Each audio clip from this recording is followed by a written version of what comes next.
Hey everyone, welcome back to the channel. JJ here, and just down in the studio and listening to some music, and the in my grunge period. But nonetheless, I've been listening to a pretty wide variety of music as of late. Some of the covers I've been posting are kind of all over the place, and I've been playing drums a little less and just kind of listening to music a bit more, and revisiting some of my favorite albums and albums I haven't listened to for a long time. So for the next foreseeable kind of future, there may be some strange selections of covers or obscure songs, things like that. But it's just it's a great reflection of music I'm kind of listening to at the moment and where my headspace is and stuff like that. So we're getting into the fall now where I live, and September is here, and a sad note that came up quite a few years ago, and I just was reminded of it, was the passing of Neil Peart from Rush. And I don't think there is a drummer of a certain age kind of group, or a certain musical taste and things like that probably isn't aware of who Neil Peart is, or probably taken some direct influence from Neil in some way or another. And so it's occurred to me, I've been doing a YouTube channel for a number of years now, and I've actually never talked about Neil Peart, which is just kind of funny in a way, I suppose. But it's never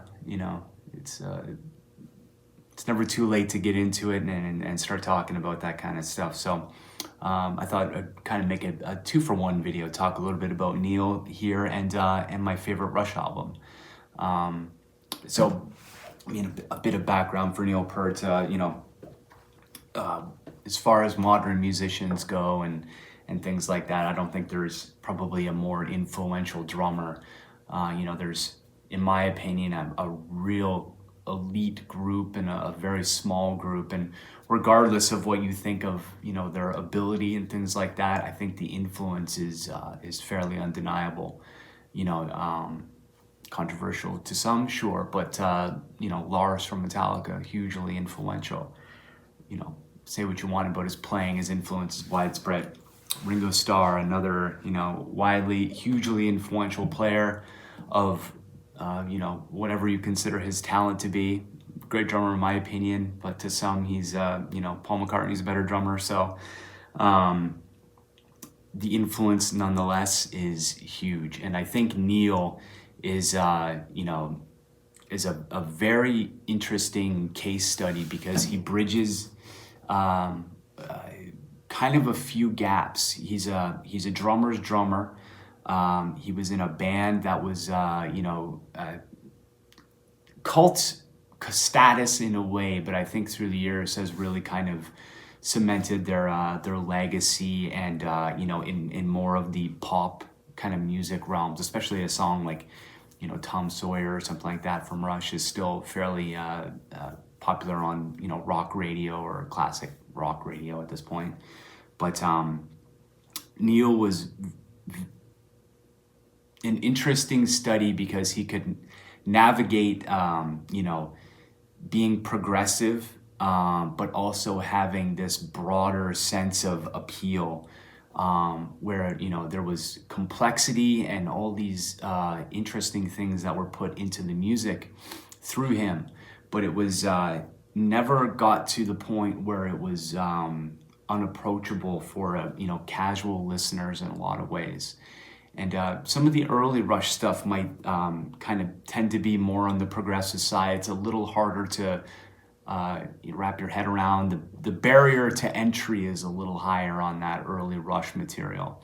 But by the time you get to the Moving Pictures album, the 1980s Rush era, you start to get more widespread and easy to digest songs that still have these very complex elements, and some people like one era more than the other, and I would have to say that I agree, or I'm in the same mindset as that, where the 1980s era of Rush and what they were doing then appeals to me much more than the 70s stuff. And there's some great songs in that earlier material from them. But I think when they got into the moving pictures and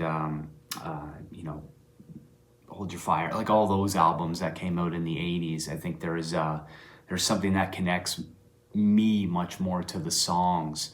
And ultimately that kind of is the it's a deal breaker for me. It's like you can be an amazing musician, but if you're not performing on material that I'm not really that attracted to, then it's not a matter of not having talent, but it's just, at the end of the day, the music is what I find the most appealing. And if the drumming inside of that appealing music is awesome, then that's a win-win for me as a drummer and a musician to listen to and learn from and stuff like that. So a bit about Neil's influence on me. Rush was already well into their career by the time I was alive or born. So, they were already well established and, had already had hits and things like that. And so my first exposure to Rush would probably be, somewhere in the mid 1980s somewhere.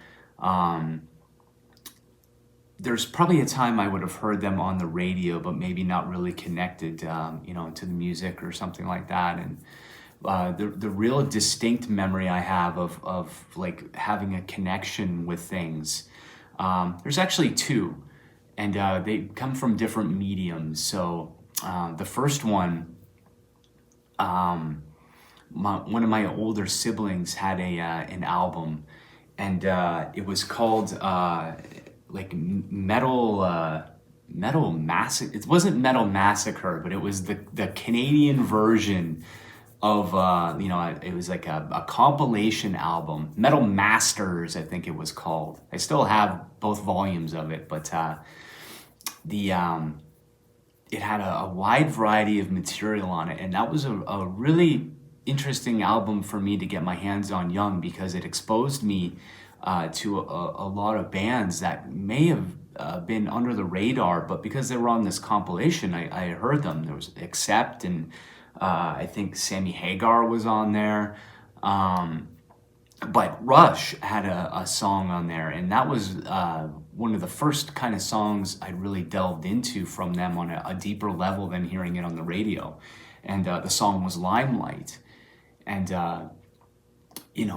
musically, I found it very interesting. And when it comes to lyrics, obviously, I think most people are aware that Neil was responsible for writing the lyrics in Rush. And I'm not much of a lyrics person per se.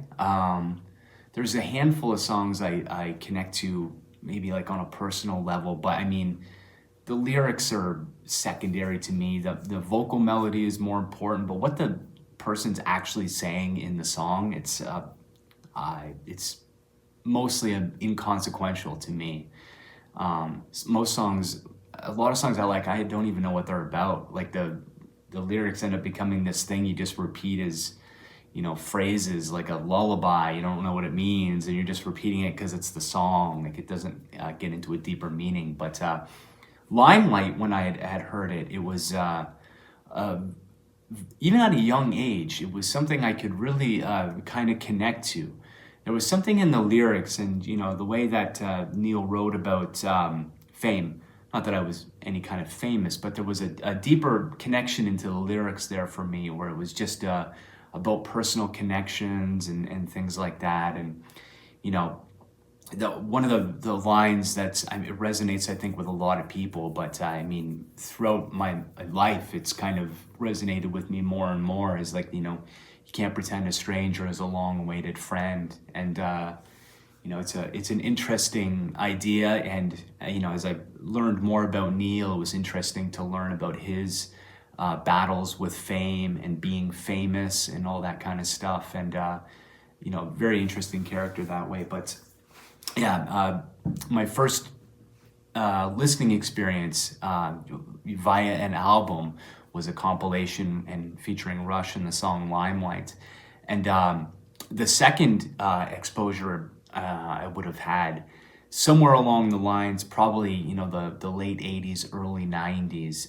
Another medium that comes to mind is the music video medium. I was watching a lot of music videos at the time, and Rush had a video. I mean, in hindsight, it's kind of a silly video if you know the video and watch it. But for the song "Distant Early Warning," which is on the Grace Under Pressure album, and that video and that song, you know, that song has ultimately ended up becoming my favorite Rush song. One of my favorite songs, period, to play along with on drums. And there's just something so like, there's some songs that just come together and all the elements are there. And like Neil's drumming on that song, I mean, it was, to a young listener and to a young musician, it was like, it seemed like such a high watermark to try to, you know, to try to achieve. And the day that I kind of worked my way through that song and, you know, figured it out and how to play it was such I remember just a proud moment in my, like my young playing career, let's call it. But, you know, being able to even come close, or, you know, to get through a song like that with all the changes and things, and never really learning it perfectly or, you know, exactly like Neil played it, but able to, you know, competently play the song. I just remember that being like a real memory that's kind of burned into my psyche, and how I felt with that, and learning a song like that, and Limelight as well. Limelight was a fairly calm. It might seem easy on the surface, but there's a little bit of complexity in there, and it's enough complexity to give a young musician or young drummer some trouble starting with. So learning through those two songs as a young musician was very, very empowering for me, and gave me confidence that nothing. Well, for the most part, nothing is too hard to kind of tackle, and if you put your mind to it, you can do these things and get past these barriers or these hurdles that you might have in your playing with just a little bit of tenacity and that kind of thing. So rounding about, I may as well get a little bit into Grace Under Pressure, which is ultimately, I love most of Rush's material, but this is the album that ends up coming up the most to the turntable and getting the most rotations, likely because it does have Distant Early Warning on it. But this song just has this album, I should say, has just such an amazing collection of songs. Distant Early Warning, After Image, Red Sector A, which is like I know the subject matter of the song is a little, it's not disturbing at best, I guess, something like that. But it's such a beautifully written song, and it's like there's something about the sonics of it and the lyrics and stuff like that. Just like it kind of leans into being forlorn and ultimately like a sad kind of song. And I always thought it was such a well-written song and so well performed too. The Enemy Within is a amazing a drum track. Side 2, you get into this, The Body Electric, Kid Gloves, Red Lenses, Between the Wheels, all great songs. There's ultimately not a bad song on this. And if you're the kind of drummer that appreciates the thing I think Neil was best at was he had his signature things that he would do. Signature patterns and things that really made it identifiable that it was his voice on the drum set. And he had such an amazing sense of musicality. And he's a rare drummer, in my opinion, where he would play a lot of things, but it didn't detract from the songs. He was able to add complexity, but keep it tasteful. keep it personal to him, and also just, add this wonderful musical additional element to the songs. And like if you perform those Rush songs, just as an exercise, just get rid of these little nuances that Neil was putting in there and these little musical moments, and it's like when you take those things out, it's like you don't have a Rush song. It's just, he's one of those drummers that instantly identifiable by the sounds. He's got a very signature drum sound, especially in his toms. I mean, I could just gush on and on about the influence I've taken from him. And in recent years, it's just like I've gotten heavily into like electronics and samples, and people sleep on Neil and forgetting how innovative he was with his incorporation of electronics into like a hybrid kind of drumming system. Playing with sequencers like very, very early into the 80s, and, having to be perfectly in sync. And, he's predating in-ear monitors. He's wearing headphones like the odd time,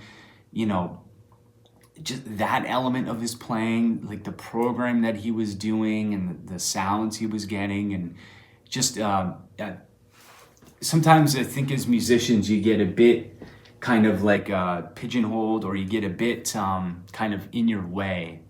You're in your own way, sort of, where you're not open to new ideas or maybe things, or you get kind of stuck in a pattern or something like that. And I always try to like kind of think of Neil and how he was so open to these, burgeoning technologies that were coming out at the time.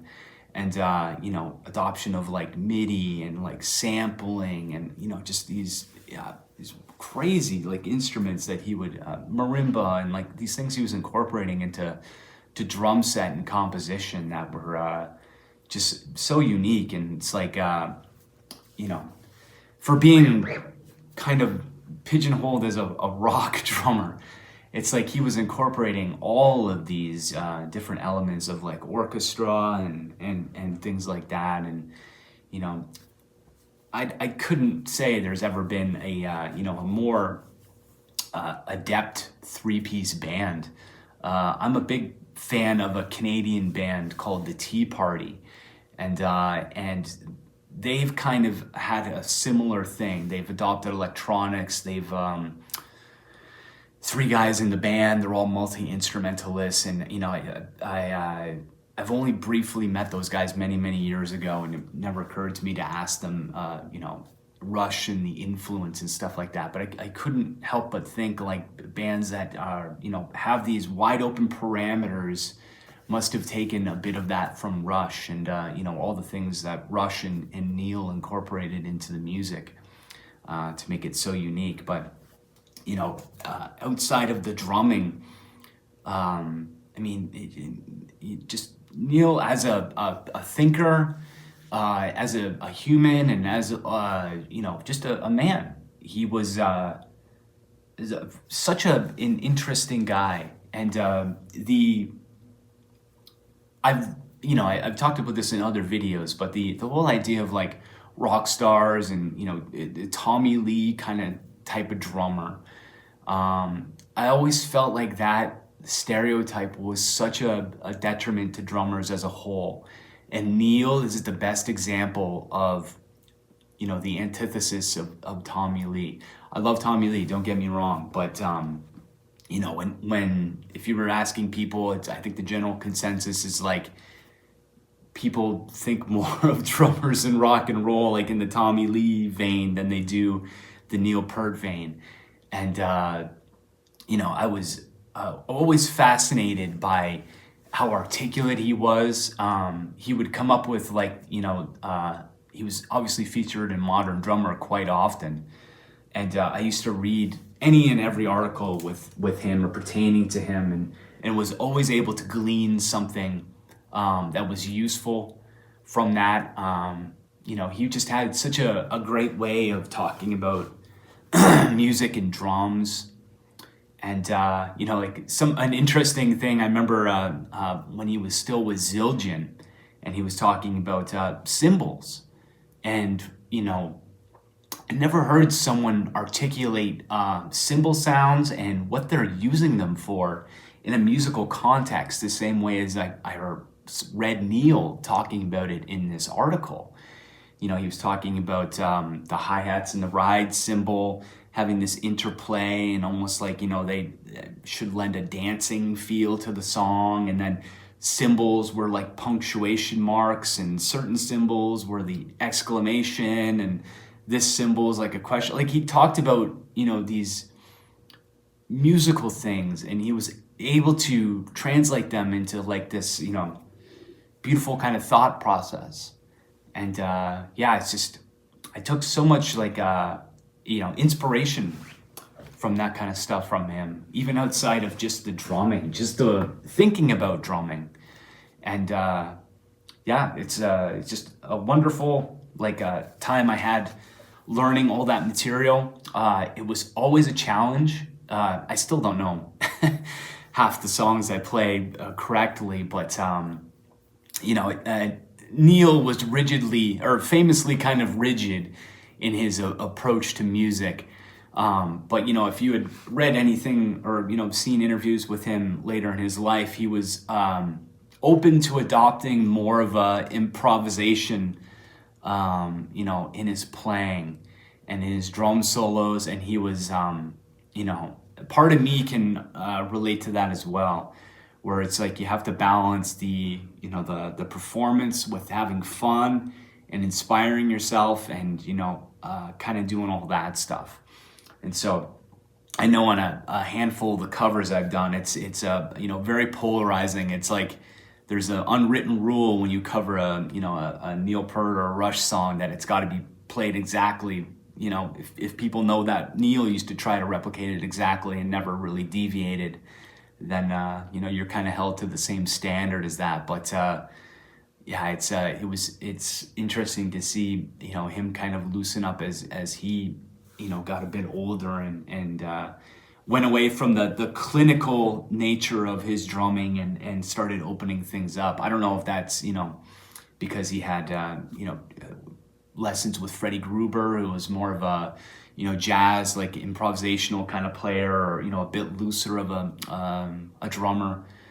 Who knows? I mean, he was Neil was obviously into like big band music and Buddy Rich and Louis Bellson and these guys, so he may have kind of started adopting more of their playing styles or things like that as he got a bit older as well. So, but it's just another one of those musicians that it's such a shame that he isn't around anymore. But we have such a great body of work from him, and he was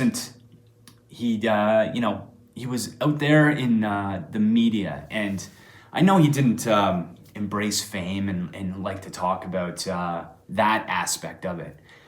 But he was so giving when it came to information about music and drumming and some of his his mindsets behind performing or composition or whatever. And if you haven't really gone down the rabbit hole with reading or getting into the minutia of Neil's thought processes, there's some amazing stuff in there. And I think every musician, regardless of play drums or if you're multi-instrumentalist, I think just looking at those ideas on he looked at a grander scale than just the microcosm of just being the drummer in a band. He was obviously much more important than that. And but I thought this would be just celebrating not celebrating, but the anniversary of his passing was a few days ago, or about a week ago now from the time I'm making this video. So it's another one of those musicians where it's like there's a handful of drummers that are like that, like Joey Jordison, or musicians in general for me, Steve Clark from Def Leppard. It's just these guys that gone much too soon and had a huge impact on me, more than playing drums, but as a broader musical kind of point. And Neil was definitely one of those guys. I never got to see, never caught Rush live, which was kind of a shame. I on the last tour that they did, wouldn't say I had an opportunity, but I probably could have tried a little harder to go on and see the band, but just never happened. And I've obviously watched a lot of Rush shows live, and the R30 and R40 concerts, the anniversary concerts, and these kinds of things. So yeah, it's been amazing to see that, and it's not a regret that I didn't see them live, but I've been able to watch enough footage and be satisfied that way. But just as an honoring of Neil, knowing what was coming and what he was going through, would have been a great thing for me. Not that he would ever know, but just a nice thing for me as my kind of appreciation for Neil and his work, and for Rush as well. So, but yeah, this is for anyone that's never checked out any Rush stuff. I know you've heard something from Rush. It's not a question of mine, but plenty of albums. I mean, Moving Pictures ends up probably kind of being maybe the best known kind of the 80s albums, perhaps the best known Rush album. I'm not really sure. Everyone's got their favorite, but as the general consensus goes, Moving Pictures is probably the most well-known one. But my favorite, Grace Under Pressure, front to back, this song is, just amazing, just amazing musicianship from these guys. And on top of that, the songs are just, wonderful and catchy, and, a real picture of Rush in the 80s. This is them at the kind of heights of their playing and composition and stuff like that. So, yeah, if you've never checked out this album, I'd highly suggest it. And if you want to learn some more complex songs on drums, this is the one to tackle. So, yeah, this has been the one about Neil Peart and the album Grace Under Pressure. Cheers.